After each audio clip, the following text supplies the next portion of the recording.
Water is important to all forms of life, not just humans, but also plants and animals. It is vital in keeping us alive.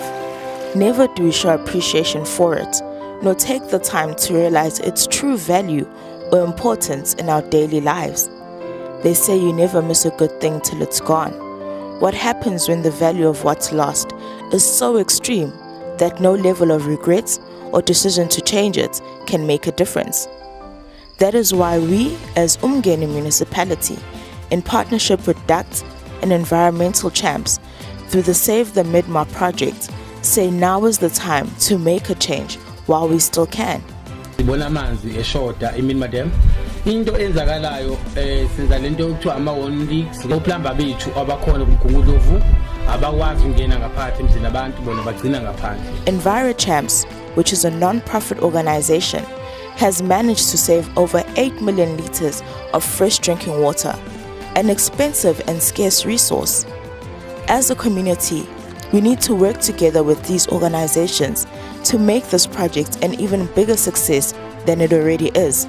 Siba amaqembu amabili uma sekufanele ukuthi sisebenze kuneqembu elilodwa efanele lisebenze elinye uthola ukuthi alikwazi ukwenza one leaks kodwa uthola ukuthi ngalo mzuzu kufanele ngabe nakhona ukuthi. The main focus of the project for the past year has been fixing fresh water leaks in the best and most economical way possible. Kwesinye isikhathi ke kwenze ukuthi lelo qembu uma kuwukuthi akulona usukulala lokwenza ukufixa kuyispecial kulo mizi amanzi sawabona ukuthi aqhaphaka ngale ndlela ukuthi ayamosheka. It is time to put a stop to our ignorance and do better today for the sake of our tomorrow. The main purpose of this project is to ensure the health of our river streams in the surrounding and ultimately the Midmar Dam areas, as it is the largest and most important water reservoir in KZN.